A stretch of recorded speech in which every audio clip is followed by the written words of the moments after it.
Hello friends, आज हम बात करेंगे रियल नंबर के बारे में। रियल नंबर चैप्टर फर्स्ट है क्लास 10 मैथ का, और आज हम इसके बारे में डिस्कस करेंगे। आज इसका ब्रीफ इंट्रोडक्शन लेंगे और फर्स्ट एक्सरसाइज और विद एग्जांपल हम इसको सॉल्व करेंगे। तो नंबर जो स्टार्ट होते हैं वो होते हैं कॉम्प्लेक्स नंबर से। कॉम्प्लेक्स नंबर के बारे में आपको 11th क्लास में पढ़ना है, और कॉम्प्लेक्स नंबर को हम a प्लस आई का b की फॉर्म में भी लिख देते हैं। नंबर स्टार्ट होते हैं कॉम्प्लेक्स नंबर से, और कॉम्प्लेक्स नंबर टू पार्ट में डिवाइड हो जाते हैं। एक होता है रियल नंबर और एक होता है इमेजिनरी नंबर। तो हमें पढ़ना है रियल नंबर के बारे में। हमारे चैप्टर का नाम क्या है? Real number. तो हमें रियल नंबर के बारे में डिस्कस करना है।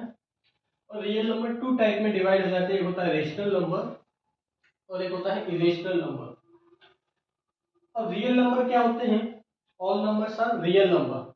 किसको छोड़कर? इमेजिनरी नंबर्स को छोड़कर। इमेजिनरी नंबर मतलब अगर रूट के अंदर माइनस में वैल्यू गिवन है तो वो इमेजिनरी नंबर्स होंगे। या मैं उसके साथ आई लगा दूं, जैसे मैंने लिखा √-3, या मैं इसको इस तरीके से लिख दूं 3i। तो आई का मतलब क्या है? यहाँ पर आई इक्वल होगा √-1। आई बोलते हैं इसको आयोटा। आप इसके बारे में 11th क्लास में पढ़ेंगे। ऐसे नंबर्स को छोड़कर अगर रूट में वैल्यू माइनस में गिवन है या आई लगा हुआ है तो ऐसे नंबर्स को बोलेंगे हम इमेजिनरी नंबर। अगर मैं बात करता हूँ रियल नंबर के बारे में, all numbers are real number. ऐसे नंबर्स को छोड़कर सारे नंबर्स किसके अंडर आएंगे? रियल नंबर के अंडर आएंगे। अगर रियल नंबर की अगर हम डेफिनेशन की बात करें, अगर हम किसी भी नंबर का अगर हम स्क्वायर करें, किसी भी नंबर का अगर हम स्क्वायर करें, अगर वो पॉजिटिव वैल्यू देता है, अगर हम किसी भी नंबर का क्या करें? स्क्वायर करें, अगर वो हमें पॉजिटिव वैल्यू देता है तो हम बोलेंगे उसको रियल नंबर। एग्जांपल भी देख लेते हैं। माइनस इनफाइनाइट मतलब माइनस में कोई भी वैल्यू हो, जीरो और जीरो से प्लस इनफाइनाइट।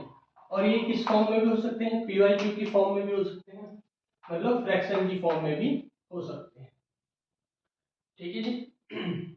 तो ये वाली बात रियल नंबर आपको बात समझ में आई होगी। Imaginary number is a part of complex number, और ये आप डिस्कस करेंगे 11th क्लास के अंदर। ठीक है जी। और रियल नंबर अगर हम, मैंने पहले भी बताया, अगर हम किसी भी नंबर का स्क्वायर करते हैं, अगर वो पॉजिटिव वैल्यू दे हमें, हमें क्या दे? Positive value. अगर जैसे मैंने रूट लिया, यहाँ लिया √2, क्या ये हमारा रियल नंबर है? Yes, it is a real number because हम इसका स्क्वायर करेंगे। अगर अगर मैं इसका स्क्वायर करूंगा तो ये क्या देगा? Positive value 2। क्या है? पॉजिटिव है। तो ऐसे नंबर्स को बोलेंगे हम रियल नंबर्स। रूट में जो भी वैल्यू होंगी वो भी रियल नंबर के अंडर आएगी। इसको छोड़कर अगर रूट में -3, -2 मतलब माइनस में वैल्यू गिवन है रूट के अंदर, तो वो हो जाएंगी इमेजिनरी नंबर्स। ये आई लगा हुआ है, आई के रिप्रेजेंट कर रहा है यहाँ पर। आई इक्वल होता है √-1। आप ये 11th क्लास में पढ़ेंगे। और चैप्टर का नाम ही रियल नंबर है, तो रियल नंबर्स टू पार्ट में डिवाइड होते हैं। एक होता है रेशनल नंबर और एक होता है इरेशनल नंबर। अब रेशनल नंबर और इरेशनल नंबर में हम कैसे डिफरेंस करें? तो रेशनल नंबर होता है पीवाईक्यू की फॉर्म में। रेशनल नंबर होता है पीवाईक्यू की फॉर्म में। पीवाईक्यू की फॉर्म में होते हैं रेशनल नंबर। और क्यू क्या नहीं होना चाहिए? Q not equal to 0। ठीक है जी। तो हम इसे रेशनल नंबर और इरेशनल नंबर को थोड़ा और डिटेल में देख लेते हैं, क्योंकि ये पार्ट है हमारा रियल नंबर का, तो इसलिए हमें इन्हें पढ़ना पड़ेगा। अब हम बात करते हैं रेशनल नंबर और इरेशनल नंबर, जो पार्ट है रियल नंबर के। तो हम इनमें कैसे डिफरेंशिएट करेंगे? रेशनल नंबर हमने पहले भी बताया और आपको पता भी होगा, ये किसकी फॉर्म में होते हैं? पीवाईक्यू की फॉर्म में। क्यू क्या नहीं होना चाहिए? Not equal to 0। क्यू क्या नहीं होना चाहिए? Not equal to 0। तो हमें यहाँ से एक बात पता पड़ी, ये तो फ्रैक्शन की फॉर्म में होना चाहिए।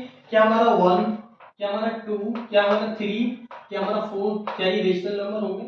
यस, ये भी क्या होंगे? रेशनल नंबर होंगे, बिकॉज हम इन्हें फ्रैक्शन की फॉर्म में भी लिख सकते हैं।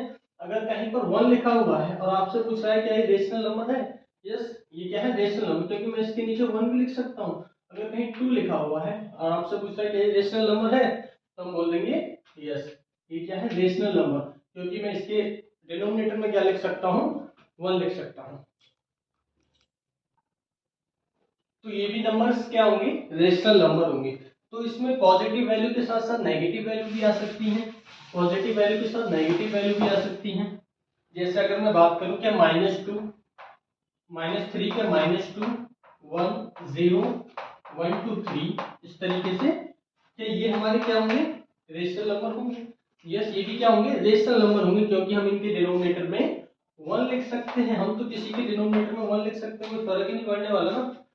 हम 0 के नीचे भी अगर 1 लिख देंगे तब भी वो रेशनल नंबर होगा, क्योंकि डिनोमिनेटर 0 नहीं होना चाहिए, बाकी कुछ भी हो सकता है। तो यहाँ भी अगर मैं 1 लिख दूं, इधर भी 1 लिख दूं, इधर भी 1, तो ये सारे क्या होंगे रेशनल नंबर होंगे। हमने एक कॉमन चीज, जनरल चीज देखी। अब देखते हैं दोनों में डिफरेंशिएट कैसे करेंगे। हम दोनों में डिफरेंस करते हैं बाय डेसिमल एक्सपांशन। हमारा √2 क्या है, हमारा √2 √3, ये भी क्या है, ये हमारे इरेशनल नंबर है। हमने कैसे पता करा, अब इसको देखते हैं डेसिमल एक्सपांशन से। दोनों में हम डिफरेंस करते हैं bye decimal expansion.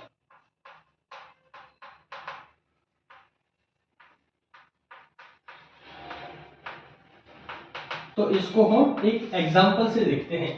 Rational number का एक एग्जांपल लेते हैं और एक लेते हैं हम इरेशनल नंबर का एग्जांपल। ठीक है जी, हमने लिया एग्जांपल 30/8 और इसके लिए हमने एग्जांपल लिया 1/3।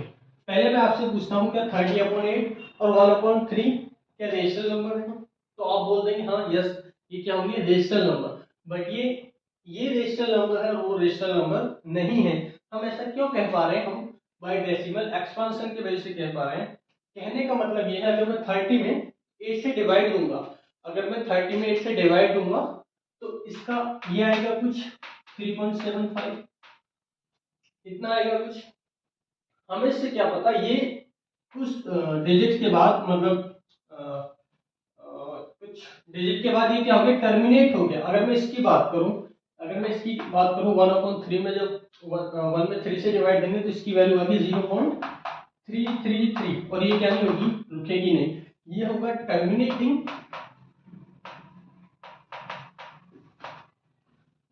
टर्मिनेटिंग, और बट ये क्या होगा नॉन टर्मिनेटिंग।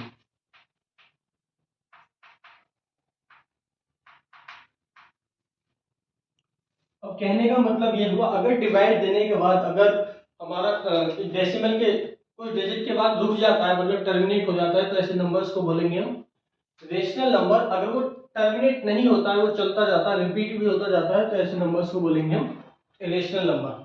ठीक है जी, तो हमने इससे पहले समझा था रेशनल नंबर और इरेशनल नंबर में कैसे डिफरेंशिएट करेंगे। अगर हम किसी भी नंबर में अगर हम जैसे हमारा a/b है, कोई भी फ्रैक्शन अगर मैं b से a में डिवाइड देता हूं, अगर ये डेसिमल के बाद कुछ डिजिट के बाद क्या हो जाए टर्मिनेट हो जाए। अगर टर्मिनेट हो जाएगा कहने का मतलब यह है, अगर वो कुछ डिजिट के बाद पॉइंट डेसिमल के कुछ डिजिट के बाद रुक जाएगा, तो ऐसे नंबर्स को बोलेंगे हम रेशनल नंबर। ऐसे नंबर्स को बोलेंगे रेशनल नंबर। अगर वो टर्मिनेट नहीं होता है सर्टेन डेसिमल के बाद, अगर वो टर्मिनेट नहीं होता है, जैसे हमारा a/b था और हमने एग्जांपल भी लिया था 1/3। अगर मैं 1 में 3 से डिवाइड दूंगा तो ये इतना आएगा 0.33 और ये चलता जाएगा, मतलब टर्मिनेट नहीं हो रहा, नॉन टर्मिनेटिंग बोल रहे हैं, नॉन टर्मिनेटिंग होगा। और ऐसे नंबर्स को बोलेंगे हम इरेशनल नंबर। ऐसे नंबर्स को क्या बोलेंगे रेशनल नंबर। तो आई होप आपको ये वाली बात समझ में आई होगी। रेशनल नंबर किसको बोलेंगे, अगर वो सर्टेन डेसिमल के बाद टर्मिनेट हो जाता है, मतलब रुक जाता है। जैसे हमने एग्जांपल लिया था ये 30/8, हमने 30 में 8 से जब डिवाइड किया था तो ये आया था 3.75। ये हमें यहाँ से क्या पता पड़ा, ये टर्मिनेट हो गया, ये रुक गया।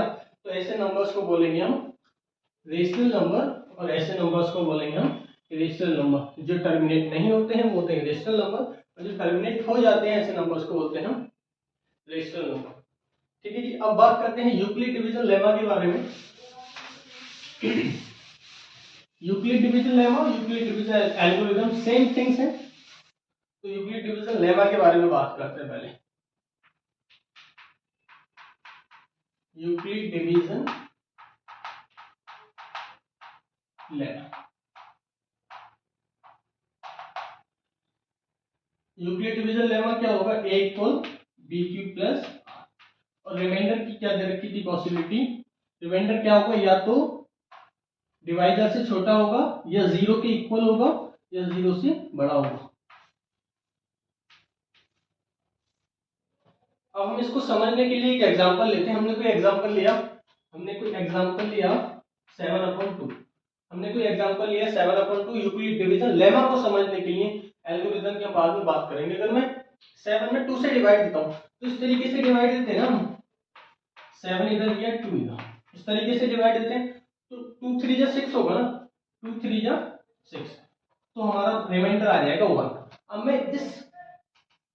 मैं यूक्लिड डिवीजन लेमा से मैं इसको फाइंड आउट कर सकता हूं, मैं इसको क्या कर सकता हूं, फाइंड आउट कर सकता हूं। ये क्या है हमारा डिविडेंड, हम इसको बोलते हैं न्यूमरेटर बोल देते हैं, पहली बात इसको बोलते थे न्यूमरेटर, लेकिन हम इसकी टर्म में बात कर रहे हैं तो हम इसको बोलेंगे डिविडेंड। हम जिसमें डिवाइड दे रहे हैं वो होता है हमारा डिविडेंड, और हम जिससे डिवाइड दे रहे हैं हम उसको बोलते हैं डिवाइजर। हम जिसमें डिवाइड दे रहे हैं उसको बोलते हैं डिविडेंड, और जिससे हम डिवाइड दे रहे हैं उसको बोलते हैं डिविजन, और हम इसको डिनोमिनेटर भी बोल देते हैं, ये तो आपको पता ही होगा। 3 को हम क्या बोलेंगे, ये होता है हमारा कोसेंट, ये होता है हमारा रिमाइंडर, ठीक है जी। और ये हमारा क्या था, अभी बताया मैंने 7 क्या है डिविडेंड, और ये हमारा 2 क्या है डिवाइजर। तो मैं यहां से अगर मैं कोसेंट, रिमाइंडर और यहाँ इस डिवाइजर से मैं क्या बना सकता हूँ, डिविडेंड की वैल्यू फाइंड कर सकता हूँ। अगर मुझे ये सारी चीजें गिवन है, अगर मुझे गिवन है कोसेंट, अगर मुझे गिवन है रिमाइंडर, अगर मुझे गिवन है डिवाइजर मतलब बी, अगर मुझे ये चीजें पता है तो मैं डिविडेंड फाइंड कर सकता हूँ किससे, यूक्लिड डिवीजन लेमा से, मतलब मैं ए की वैल्यू फाइंड कर सकता हूं। अगर मैं इन सब की वैल्यू इसमें फिट करूंगा तो हमें क्या मिल जाएगा, डिविडेंड मिल जाएगा। यहाँ बी की वैल्यू क्या है, बी की वैल्यू हमारी यहाँ पर 2, बी की वैल्यू हमारी यहाँ पर 2 है, और हमारा कोसेंट क्या है, कोसेंट हमारा 3, और रिमाइंडर हमारा क्या है, रिमाइंडर बचा था only 1।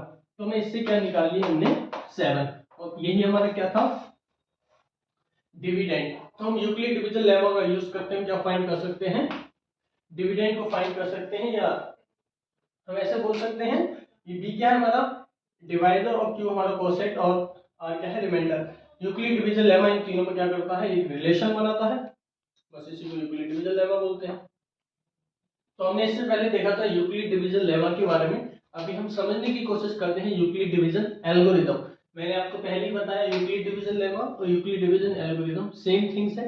Euclid division algorithm based किस पर है, यूक्लिड डिवीजन लेमा पर। एल्गोरिथम का मतलब ये होता है, अगर हम किसी क्वेश्चन को सॉल्व करने के लिए, किसी प्रॉब्लम को सॉल्व करने के लिए कॉन्सेक्यूटिवली अगर हम स्टेप्स ले रहे हैं, हम लगातार कोई स्टेप्स ले रहे हैं वन बाय वन, तो उसको बोलेंगे यूक्लिड डिवीजन एल्गोरिथम। एल्गोरिथम का मतलब समझ में आया आपको। अगर हम किसी प्रॉब्लम को सॉल्व करने के लिए, किसी क्वेश्चन को सॉल्व करने के लिए अगर हम स्टेप बाय स्टेप क्या कर रहे हैं, प्रोग्रेस कर रहे हैं, तो उसको बोलते हैं हम एल्गोरिथम। एल्गोरिथम हम बहुत सारी चीजों में यूज होता है, जैसे प्रोग्रामिंग में भी यूज होता है। तो बात करते हैं यूक्लिड डिवीजन एल्गोरिथम के बारे में। तो ये था, मैंने पहले आपको बताया दोनों ही सेम थिंग है, हमें इस पर ही काम करना है लेमा पर, बी क्यू प्लस आर। ये था हमारा यूक्लिड डिवीजन लेमा, हमें इसे कन्वर्ट करना है यूक्लिड डिवीजन एल्गोरिथम। और रिमाइंडर की क्या पॉसिबिलिटी थी, रिमाइंडर या तो देखो a अपॉन b हमारी क्या थी, कोई फ्रैक्शन थी, b हमारा क्या है डिवाइजर। तो रिमाइंडर ऑलवेज भी क्या होगा, ऑलवेज भी क्या होगा डिवाइजर से छोटा होगा। रिमाइंडर क्या होगा, ऑलवेज भी डिवाइजर से छोटा होगा, और या तो जीरो हो सकता है रिमाइंडर, या तो जीरो हो सकता है, या जीरो से बड़ा होगा। माइनस में तो रिमाइंडर नहीं हो सकता। अब बात करते हैं एल्गोरिथम के बारे में। अगर मैं किसी क्वेश्चन को सॉल्व करने के लिए अगर स्टेप बाय स्टेप आगे बढ़ता हूं तो उसको बोलते हैं एल्गोरिथम। अब हम अच्छी एग्जांपल से समझते हैं, और हम यूक्लिड डिवीजन एल्गोरिथम का हम इस चैप्टर में जो यूज करने वाले हैं वो एचसीएफ फाइंड करने के लिए करने वाले हैं। एचसीएफ क्या होता है, highest common factor. HCF find करने में यूक्लिड डिवीजन एल्गोरिथम को यूज करने वाले हैं। जैसे हमने एग्जांपल लिया 455 है 42, हमने ये एग्जांपल लिया। इसको समझने के लिए यूक्लिड डिवीजन एल्गोरिथम क्या है, मुझे इसका क्या फाइंड करना है, एचसीएफ फाइंड करना है बाय यूक्लिड डिवीजन एल्गोरिथम, ठीक है जी। तो हमें पहले एचसीएफ फाइंड करने के लिए हमें एक तो वो था फैक्टराइजेशन मेथड, उससे हम कॉमन करके ले लेते थे, लेकिन हमें बात करनी है यूक्लिड डिवीजन एल्गोरिथम के ऊपर। हम इससे कैसे फाइंड कर सकते हैं CF? तो हमें पहले देखना पड़ेगा कि कौन सी बड़ा नंबर है। तो हमें दिख रहा है ये 455 क्या है, 42 से बड़ा है। तो अभी हम क्या करेंगे, 42 से इसमें डिवाइड देंगे, जो बड़ी वैल्यू हमारी हम देंगे 42 से 455 में। तो कितने टाइम चला जाएगा ये, तो 10 टाइम चला जाएगा, 10 टाइम चला जाएगा ये हो जाएगा 4, यहाँ से बचेगा 5 और यहाँ से बचेगा 3। ठीक है जी। अभी हमें क्या करना है, ये जो हमारा डिवाइजर था, अब हमें इसे क्या बना लेना है, डिविडेंड बना लेना है, और जो हमारा रिमाइंडर आया है वो बन जाएगा डिवाइजर। जैसे ये हमारा रिमाइंडर था, अब इसके लिए ये क्या बन जाएगा, डिवाइजर बन जाएगा। और जो हमारा पहला डिवाइजर था, ये जो हमारा पहला डिवाइजर था, ये बन जाएगा डिविडेंड, ये हमारा बन जाएगा डिविडेंड। अभी जब हम इसमें डिवाइड देंगे तो 35 वन टाइम चला जाएगा, वन टाइम चला जाएगा, हमने 1 इधर लिखा हूं, 35 इधर। अभी इसको माइनस करने पर कितना आएगा, 7 आएगा।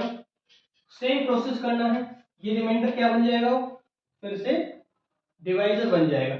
या जैसे यहाँ पर रिमाइंडर था, ये डिवाइजर बन गया इसके लिए, इसी तरीके से इसका जो रिमाइंडर आया ये भी डिवाइजर बन जाएगा, किसके लिए, 35 के लिए। 35 बन जाएगा हमारा डिविडेंड। अब मैं 7 से जब 35 में डिवाइड करूंगा तो 5 टाइम चला जाएगा, 5 टाइम चला जाएगा, और इसको माइनस करेंगे, इधर आ जाएगा 0। हम तब तक करने वाले हैं जब तक हमें रिमाइंडर 0 नहीं मिल जाएगा। जहां 0 मिल जाएगा रिमाइंडर, वहां पर हमारा डिवाइजर ही हमारा HCF हो जाएगा। ये वाली बात नोट करें, जहां पर रिमाइंडर क्या हो जाएगा, 0, जहां रिमाइंडर 0 हो जाएगा वहीं हमारा डिवाइजर क्या बन जाएगा, HCF। तो ये वाली बात आप नोट कर सकते हैं। अब बात करते हैं हम इसको एल्गोरिदम में कैसे सेट करेंगे।